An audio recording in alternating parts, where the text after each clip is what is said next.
Do you have an emergency fund? Aloha everyone, it's Rick here with goodincomestreams.com and the author of Invest Like the Rich. And on this video, we'll be talking about having an emergency fund and why it is necessary. Now, if you enjoy videos like this, please don't forget to smash that like button and the subscribe button as well. And don't forget to hit the notification bell so that YouTube will notify you the next time I upload another video. Now, it is said that approximately half of Americans cannot afford a $500 emergency expense.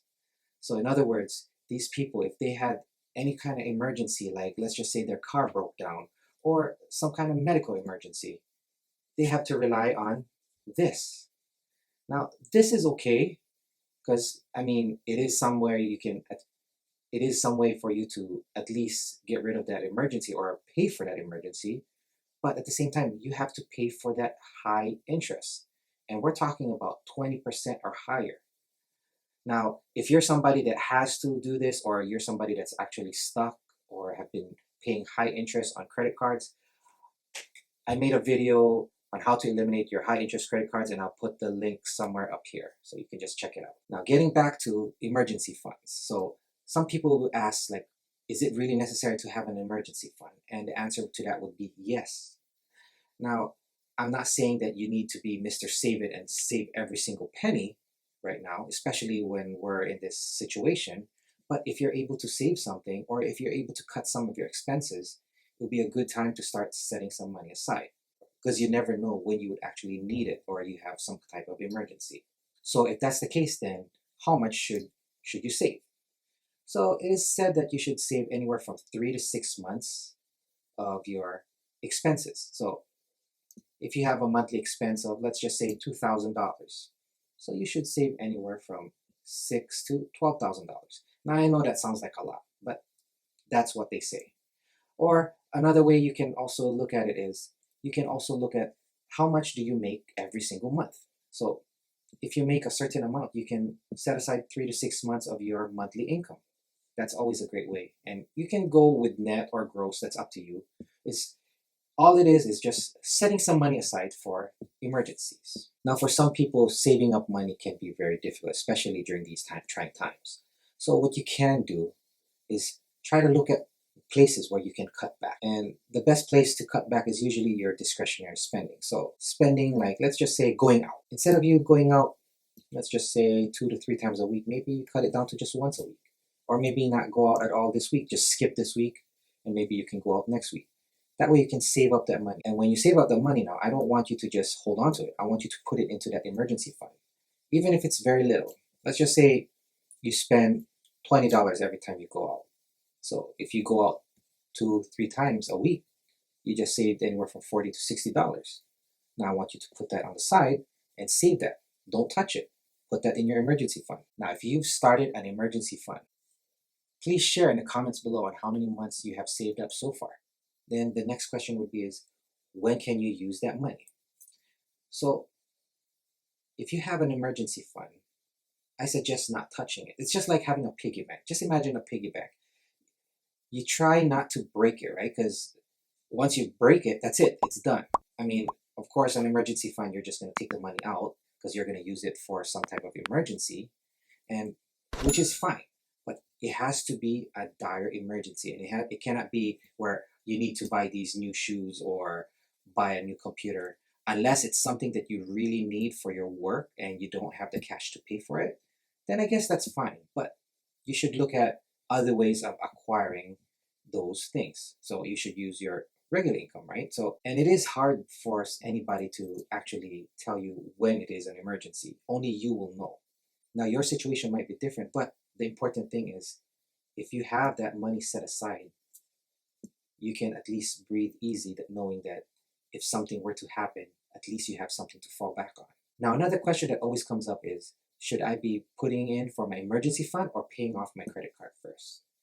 Now, this part is a little tricky. So you got to look at it this way. If you're paying 20+% on interest on your credit cards, then maybe you should look at paying that off first.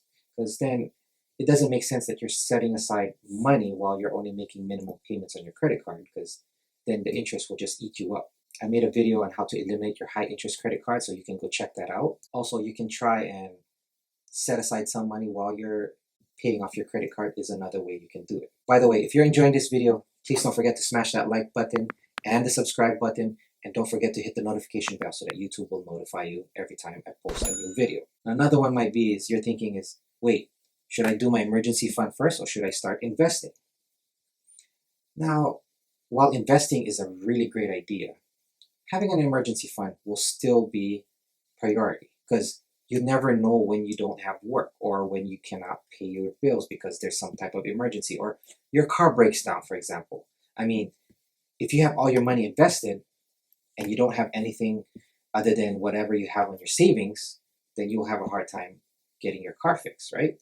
So having an emergency fund would be the most ideal way, and you don't necessarily need to have 3 to 6 months of emergency fund before you start investing. You could start up with at least a month. If you have 1 month of emergency fund, then maybe you can start setting aside some of that money and use it for your investing. So that way, at least you're growing your investment while you still have your emergency fund and it's growing to become at least 3 to 6 months. Now, I keep saying the 3 to 6 months, but you don't have to follow this now. You can go as low as a month or 2 months, and this is totally up to you. What's most important is that you're just setting aside something to help you out in the future. Now you might be thinking, okay, we talked about this, we talked about the emergency fund, but how do I go about setting this up? Because for a lot of people, it's very hard to do this, right? So first thing you want to do is you want to have a bank account that's separate.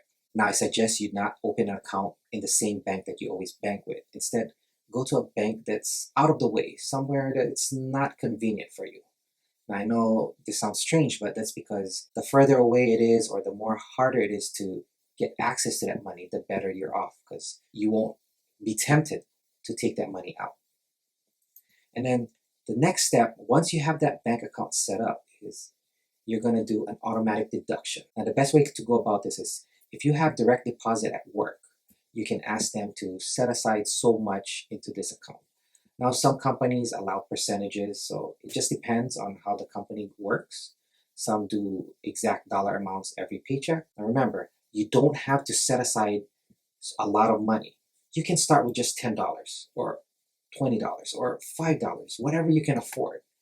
I mean, as long as you're putting some money into that emergency fund, you're doing a lot better than not doing anything at all. Now, if you have your emergency fund growing, another question would be is, should you just leave it in a bank account or should you invest it? The thing that you need to understand is the emergency fund needs to be liquid. So investing your money will make it a little bit more complicated because sometimes investments take time for you to take it out. So just think of it like if you invested it in real estate. I mean, real estate takes a long time to sell, right? So if you needed money today, there's no way you could get cash out of your real estate. Even if you were to take out a loan, it still takes time. So investing can be a little tricky. Investing your emergency fund can be a little tricky. So you should look at keeping most of it in an account where it's liquid. Now you can invest some of it if you want to and just set it aside and make it totally separate from everything else. And you can label that as your investment or your emergency fund investment. But be careful because when the time comes when you need that money and you have it invested, let's just say, for example, you have it invested in stocks and the stock price took a big drop and you need that money immediately, guess what? Now you have to cash out at a loss. So let's just say you had $5,000 in your emergency fund and you put half of that into stocks. So $2,500 into one of these stocks out there and they lost money today and you needed that money right now. So guess what? When you cash out, you're not going to get your $2,500 back. You'd be lucky if you get 24, 23. You might even get less than $2,000. And I mean, it's okay if as long as you have that money to pay for whatever emergency, but at the same time, you're looking at instead of you growing your money, you actually just lost money. So an emergency fund should stay as an emergency fund. So the best way is to have it in some kind of savings account. And from there, it's up to you how you want to set it up. Because like I said, you can invest some of that money, but you just understand that if there was an emergency, there's a high chance that you will lose that money. or you will lose a portion of that money. So there's good and bad on trying to invest some of your emergency fund. Now I talk about emergency funds because my family and I have had to dip into an emergency fund as well. So we have an emergency fund, and at one point we were doing good, but all of a sudden because of this illness, well, we couldn't work or we couldn't take care of our business, so we had to close up shop for a little while. And when there's no income coming in, that doesn't mean that the bills stop as well. So the mortgages still needed to be paid. We still had to buy food. We still had to pay all our utilities and all that good stuff. So we had to dip into our savings, and then from there we went into our emergency fund. Thank God we had that emergency fund, because had we not set it up, then we would be in big trouble right now. I'll probably lose my home and end up homeless somewhere. Having an emergency fund might be a little humbug for some people, or like they'd rather use the money now. And I can understand that it's not the best time to be saving because this economy is not doing that well. But if you can set aside even just a few dollars every single month, it's better than not setting anything aside at all. Now I know this video was short, but I just wanted to get this out there. Now remember, if you have any questions, please don't hesitate to leave a comment down below, and I'll be more than happy to help you out with that. Also, don't forget to smash that like button and the subscribe button and the notification bell so that YouTube will notify you the next time I upload another video. Also, you can check out one of my videos over here and over here. And I'd like to say mahalo for watching this video, and remember to always strive for financial independence. And until the next time, aloha!